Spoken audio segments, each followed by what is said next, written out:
Hello everybody and welcome back to the Strawberry Fields. I want to welcome everyone to season 2 of the Love Wreck Legacy Challenge. I'm super excited to start this. The twins' new apartment smelled vaguely of old cheese, but Kaori and Tokie didn't care. It was theirs. The wall people peeled in one corner and the pipes rattled with every shower, and a suspicious stain loomed near the fridge. But the sisters laughed as they unpacked boxes and made plans for how to fix it up. Tokie claimed the larger bedroom on the grounds of artistic inspiration, while Kaori decided it was okay to be in darkness while grading papers and trying to grow her new succulent. Kaori officially joined the teaching career and dove headfirst into lesson planning, spending her first day of work memorizing children's names and figuring out how to not cry over middle school math. Meanwhile, Tokie began her journey in the entertainer career, charming crowds with her guitar. The dishes were already piling up and the radiator groaned like it had regrets, but the apartment was filled with music, warmth, and ridiculous jokes. For the first time, Kaori and Tokie were fully on their own. Soon enough, Kaori, Tokie, and Nara gathered at their favorite little cafe shop. Lattes in hand, they caught up on everything. Nara's newest obsession, Tokie's co-worker's obsession with gnomes, and Kaori's attempt at lesson planning. Outside, the flea market buzzed with life, and they browsed through funky lamps and questionable artwork, and more neon furniture than anyone needed. Tokie ended up peeling away for her first official shift as an entertainer, and Kaori sent a romantic message to Wolfgang, and they went on a little date. Dressed in soft fabrics, Kaori met Wolfgang at a candlelit restaurant that smelled like roses and overpriced risotto. The two laughed over shared desserts, talking about future plans, and maybe, just maybe, got a little lost in each other's eyes. Kaori teased Wolfgang for not knowing what a salad fork was, and he shot back that she pronounced nochi like a cartoon character, which only made her laugh harder.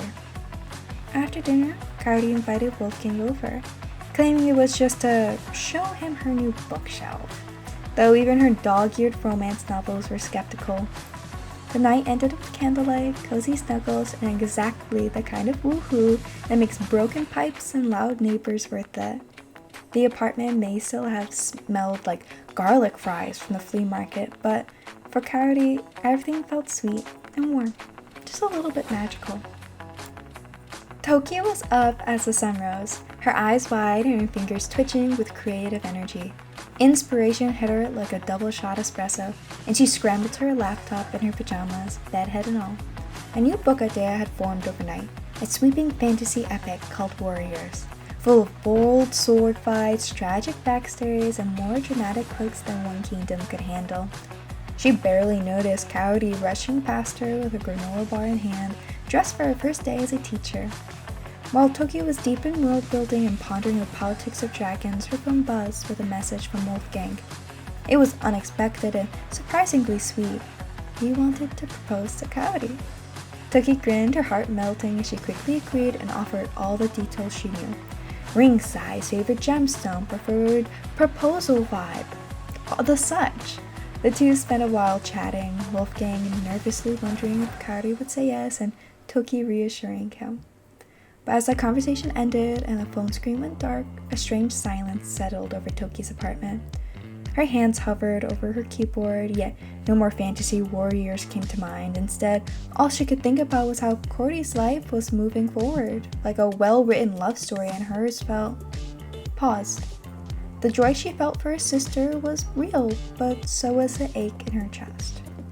With a dramatic sigh and a fresh cup of tea, Tokie returned to her laptop for her real life.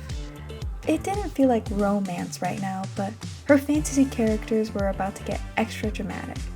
She decided to add a scene where the warrior prince turns on the crown to pursue forbidden love, and grinned as the keyboard clacked away again. At least in fiction, everyone gets their happily ever after. Chaos struck the apartment quick. A skittering sound echoed from the kitchen, followed by Kaori's shriek. Roaches. Full-blown infestation of crunchy, menacing little invaders. Armed with a broom and an entire bottle of surface cleaner, Kaori made a valiant effort. But the minute one crawled towards her spot, she abandoned her post and called the landlord. Kaori soon left for work, visibly traumatized and muttering about never going into the kitchen again, when Tokie flopped on the couch.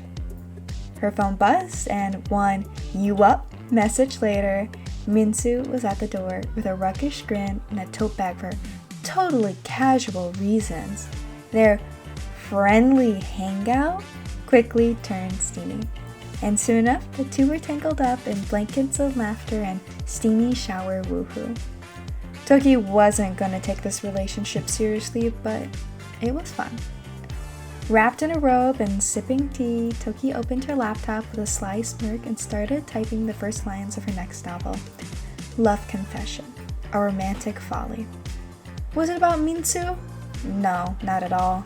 Was it about Song-ki? Maybe, just a little. Or maybe it was about someone who hadn't arrived in her life just yet. She wasn't quite sure where it was heading. Soon enough, Kaori came home and Tokie ran out. Kaori was exhausted and collapsed on the couch with a tired groan. She scrolled on her phone mindlessly, watching TV and finding it relaxing, soothed by the scent of leftover takeout and the soft hum of overworked AC unit. As night came, Tokie burst through the door with the glitter still stuck in her hair and an extra spring in her step. A promotion was secured. She proudly spun in a circle, shouting about her new job, while Kaori clapped with a half spring roll in her hand. They toasted with juice boxes, gossiping about everything and nothing, and ending the night with a joint face mask and complaints about adulthood. Their apartment may be tiny, their kitchen cursed, but their sisterhood was untouchable. Alright guys, I hope you enjoyed the first episode of Generation 2 with Kaori and Tokie. And Tokie is our heir, just to clarify that. So stay tuned for next time, alright? Bye!